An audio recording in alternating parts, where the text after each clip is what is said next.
नमस्कार, the public show में आपका स्वागत है। मैं हूँ आयुष। पहले ये वीडियो देखते हैं। बीजेपी की आईटी सेल ने सबसे पहले यह झूठ फैलाया कि स्ट्रेट ऑफ हॉर्मूज जो ईरान में है वो खुल गया है और हिंदुस्तान के जहाज वहां से निकल रहे हैं। ये इतना बड़ा और इतना कोरा झूठ था। इस झूठ की, इस फर्जीवाड़े की जरूरत नहीं पड़ती अगर लेजर आंखों वाले जयशंकर और मोदी ने ऐसी विदेश नीति बनाई होती जो ट्रंप के डर से नहीं बल्कि भारत के हितों को सर्वोपरि रख के बनी होती। लेकिन अफसोस ऐसा हुआ नहीं और आज इस झूठ के, इस फर्जीवाड़े की जरूरत पड़ रही है। अभी तक स्ट्रेट ऑफ हॉर्मूज पर अटके भारत के जहाजों की रट लगाकर कांग्रेस सरकार को घेर रही थी। शिवालिक और नंदा देवी के आने की खबर ने उस पर भी अब विराम लगा दिया। विपक्ष का मतलब क्या जब वो हार मानी?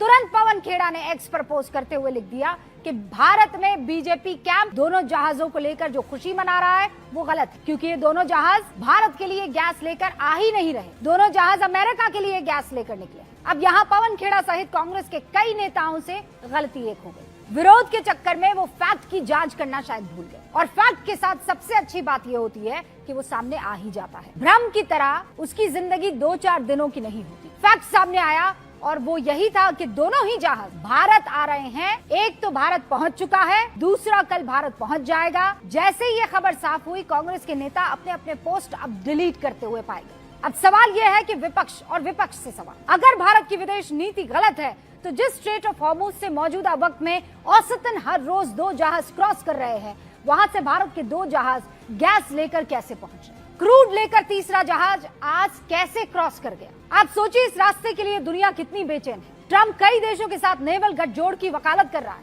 ताकि ईरान उनके जहाज को रोक नहीं पाए। वॉरशिप मिलकर तेल के जहाजों को एस्कॉर्ट करने की बात हो रही है। Aircraft carrier, missile, destroyers, submarine, सबकी तैनाती तैयार की जा रही है और भारत बिना गोला बारूद के अपने जहाज को निकलवाने में सफल रहा है। शुक्र मनाइए, सफल विदेश नीति की वजह से ये हो पाया है। जिन शर्तों का जिक्र कांग्रेस कर रही थी कि हम उस वक्त कंडोलेंस मैसेज दे देते, फला के साथ खड़े हो जाते, फला के साथ दूरी बना लेते, उस हिसाब से भारत की विदेश नीति क्या सही दिशा में होती? क्योंकि आज जो विदेश नीति है वो बता रही है बिल्कुल परफेक्ट रास्ता अपनाया। विपक्ष के मुताबिक भारत ने खामनेई पर शोक नहीं जताया, तब भी ईरान भारत के लिए रास्ता दे रहा है। फिर तो भारत अपनी शर्तों पर अपनी नीति तय कर रहा है, यानी मजबूत मुल्क है, सफलता भी मिल रही है।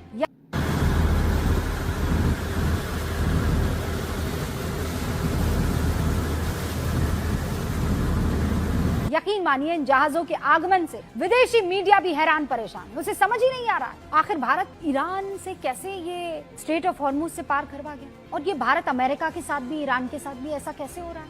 दोनों भारत की ऊर्जा जरूरतों का ध्यान रख रहे हैं, ऐसा कैसे हो रहा है? अब ये तो गर्व करने वाली बात है ना। लेकिन तब जब आप सियासी चश्मे को हटाकर देश हित वाला चश्मा लगाएंगे तभी, और ऐसा होता हुआ दिख नहीं रहा है। मुझे उम्मीद है कि ये वीडियो आपको बहुत अच्छा लगा होगा, तो प्लीज चैनल को लाइक करें, शेयर करें, सब्सक्राइब करें। धन्यवाद।